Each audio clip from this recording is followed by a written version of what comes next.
गुलगुले म्हटलं की लहानपणीच्या आठवणी आणि तो गोडवा डोळ्यासमोर येतो. पण आज आपण याच पारंपरिक गुलगुल्यांना देणार आहोत एक खास आणि चविष्ट असा ट्विस्ट. आज आपण बनवणार आहोत ओल्या नारळाचे वरून कुरकुरीत आणि मस्त असे आतून लुसलुशीत असे गुलगुले. बाहेरून कुरकुरीत आणि आतून ओल्या नारळाच्या स्वादाने मऊ लागणारे हे गुलगुले खायला अतिशय अप्रतिम लागतात आणि नेहमीच्या गुलगुल्यांपेक्षा हे खूपच चविष्ट आणि पौष्टिकसुद्धा बनतात. चला तर मग वेळ न वाया घालवता सुरुवात करूया आजच्या या मस्त अशा रेसिपीला. आता ओल्या नारळाचे गुलगुले बनवतोय त्यामुळे काय करायचं, सगळ्यात आधी तर आपल्याला अर्धी वाटी ओल्या नारळाचा कीस घ्यायचा आहे. याला मिक्सरच्या भांड्यामध्ये काढून घेऊ. सोबतच इथे मी सारख्याच वाटीने अर्धी वाटी बारीक चिरलेला गूळ घेतलेला आहे. आता ओल्या नारळाचा कीस आणि गूळ मिक्सरवर फिरून घ्यायचा आणि छान असं हे मिश्रण आपल्याला तयार करून घ्यायचं. तयार केलेलं ओल्या नारळ आणि गुळाचं मिश्रण एका बाउलमध्ये आपण काढून घेऊ. हे मिक्सरवर बारीक करत असताना यामध्ये पाण्याचा वापर करायचा नाही. गूळ आणि ओल्या नारळामुळेच हे मिश्रण असं ओलसर बनतं. आता यामध्ये घालूयात 1 वाटी गव्हाचं पीठ. आज आपण गव्हाच्या पिठाचे गुलगुले तयार करतोय, त्यासाठी यामध्ये 1 वाटी गव्हाचं पीठ घालायचं आणि सारख्याच वाटीने मोजून इथे मी अर्धी वाटी रवा घातलेला आहे. यामुळे आपले गुलगुले छान जाळीदार आणि मस्त कुरकुरीत बनतात. अगदी 2 चिमूटभर मीठ आणि अर्धा चमचा यामध्ये मी विलायची पावडर, 1 चमचाभर तीळ घातलेले आहे. आता हे सगळे कोरडे जिन्नस आधीच आपल्याला हे असे यामध्ये मिक्स करून घ्यायचे आहेत. तुम्ही यामध्ये बडीशेप, सुंठ आणि जायफळाची पावडरसुद्धा घालू शकता, पण हे आज मी अतिशय साध्या सोप्या पद्धतीने ओल्या नारळाच्या फ्लेवरचे करत आहे, त्यामुळे मी या पावडर यामध्ये घातलेल्या नाही आहेत. तर बघा, सगळं कोरडं साहित्य यामध्ये छान असं मिसळून घेतलं. आता आपल्याला याचं बॅटर तयार करायचं आहे, तर त्यासाठी इथे मी 1 वाटी दूध घेतलेलं आहे. दूध घालून आपण हे बॅटर तयार करणार आहोत. दुधाऐवजी जर तुम्हाला पाण्याचा वापर करायचा असेल तर तुम्ही इथे पाण्यामध्ये सुद्धा भिजवून हे बॅटर तयार केलं तरीही चालेल. सगळं दूध एकाच वेळेला न घालता थोडं थोडं घालायचं, म्हणजे मग मिश्रण पातळ होणार नाही. आता याला आपण हाताने चांगलं फेटून दाटसर असं हे बॅटर तयार करून घेणार आहोत. तर हे बघा, आपण यामध्ये गव्हाचं पीठ आणि गूळ घातलेलं असल्यामुळे या मिश्रणाला सुद्धा रंग खूप सुरेख आलेला आहे आणि हे असं इतपत घट्टसर हे पीठ आपण तयार केलेलं आहे. इथे आपण तर बघा, हे बॅटर बनवण्याकरता इथे मी 1 वाटी दुधाचा वापर केलेला आहे. यामध्ये आपण रवा घातला आहे, त्यामुळे काय करायचं, यावर झाकण ठेवायचं आणि 15 ते 20 मिनटं आपण याला असंच झाकून ठेवणार आहोत.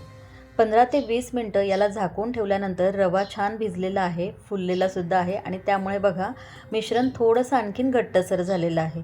आता हे मिश्रण घट्ट आहे आणि आपल्याला थोडंसं फ्लोईंग कन्सिस्टन्सीचं बॅटर किंवा हे पीठ हवं आहे, म्हणून काय करायचं, यामध्ये गरजेनुसार आणखीन थोडंसं दूध आपण यामध्ये घालणार आहोत. तर हे बघा, इथे मी पाऊण वाटी दूध घेतलेलं आहे, त्यापैकी 4 ते 5 चमचे दूध फक्त मी यामध्ये घातलं आणि याला पुन्हा एकदा व्यवस्थित आता आपण मिसळून घेऊ. जर का तुमचं बॅटर थोडंसं सैलसर किंवा पातळ झालं आहे असं वाटत असेल तर यामध्ये तुम्ही आणखीन थोडासा रवा ॲड करू शकता, किंवा घट्टसर झालं असेल तर हे असं थोडंसं दूध घालायचं आणि याला हे असं फ्लोईंग कन्सिस्टन्सीचं किंवा थोडंसं असं सैलसर करून घ्यायचं आहे. खूप जास्त घट्ट किंवा खूप जास्त पातळ करायचं नाही. तर हे बघा, इथे मी व्हिडिओमध्ये दाखवत आहे त्यानुसार आपल्याला हे असं बॅटर तयार करून घ्यायचं आहे. आता गुलगुले आतून छान जाळीदार आणि मस्त मऊ लुसलुशीत व्हावेत याकरता यामध्ये आपल्याला एक छोटा अर्धा चमचा बेकिंग पावडर घालायची आहे. बेकिंग पावडर घातल्यामुळे गुलगुल्यांना तळल्यानंतर आतून छान जाळी सुटते आणि मस्त मऊ लुसलुशीतसुद्धा होतात. याऐवजी तुम्ही खाण्याचा सोडा वापरला तरीही चालेल. तर हे बघा, बेकिंग पावडर घातल्यानंतर आणखीन 4 ते 5 मिनटं एकाच डायरेक्शनमध्ये मी याला छान असं फेटून घेतलेलं आहे. एकाच डायरेक्शनमध्ये 3 ते 4 मिनटं याला असं फेटून घेतलं की गुलगुले छान जाळीदार होतात, मस्त मऊ लुसलुशीत बनून तयार होतात. आता गुलगुल्यांचं पीठ तयार झालं आहे, लगेचच आपण हे तळायला घेणार आहोत. तर गुलगुले तळण्याकरता कढईमध्ये तेल चांगलं गरम करून घेतलेलं आहे. तेल व्यवस्थित तापलं की गॅस मध्यम ठेवायचा आहे आणि हे बघा, व्हिडिओमध्ये दाखवल्याप्रमाणे हे असे गुलगुले छोट्या छोट्या आकाराचे आपल्याला तेलामध्ये सोडायचे आहे. तेलामध्ये गुलगुले सोडल्याबरोबर लगेचच जर का ते तेलावरती तरंगत असतील तर याचाच अर्थ तुमचं हे बॅटर अगदी परफेक्ट तयार झालेलं आहे आणि तुमचे गुलगुलेसुद्धा तळल्यानंतर छान मऊ लुसलुशीत आणि आतून जाळीदार बनून तयार होणार आहेत. तर एका वेळेला असे हे 10 ते 12 गुलगुले तेलामध्ये मी सोडलेले आहेत.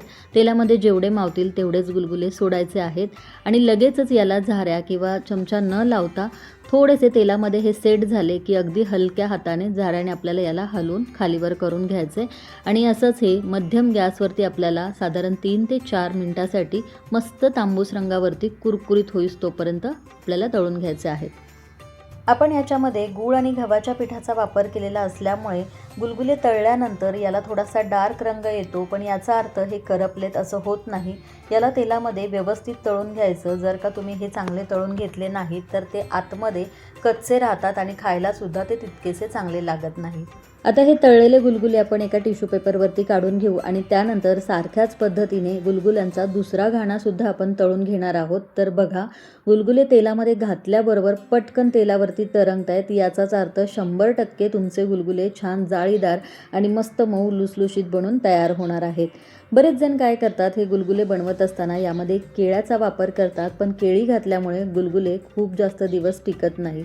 अशा पद्धतीने बनवलेले हे गुलगुले फ्रीजच्या बाहेर 4 ते 5 दिवस हवाबंद डब्यामध्ये अगदी व्यवस्थित राहतात. अजिबात ते खराबसुद्धा होत नाहीत. तर हे बघा, गुलगुल्यांची दुसरी बॅचसुद्धा मी छान अशी तांबूस रंगावरती मस्त कुरकुरीत होईस तोपर्यंत तळून घेतलेली आहे. तेलामध्ये हे घातल्याबरोबर पटकन याचा रंग बदलतो, त्यामुळे लगेचच याला तेलातून बाहेर काढायचं नाही, कारण हे बनवण्यासाठी आपण जे साहित्य वापरलेलं आहे ते सगळे कच्चे असतात.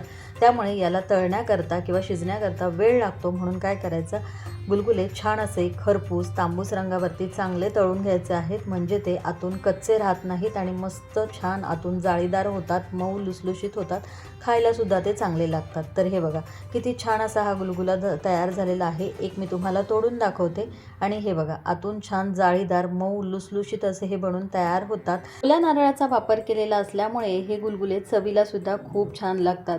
तळल्यानंतर याला संपूर्ण गार होऊ द्यायचे आणि त्यानंतर याला एका हवाबंद डब्यामध्ये स्टोअर करून ठेवायचे, म्हणजे 4 ते 5 दिवस हे खराब होत नाहीत, अगदी तसेच्या तसे राहतात.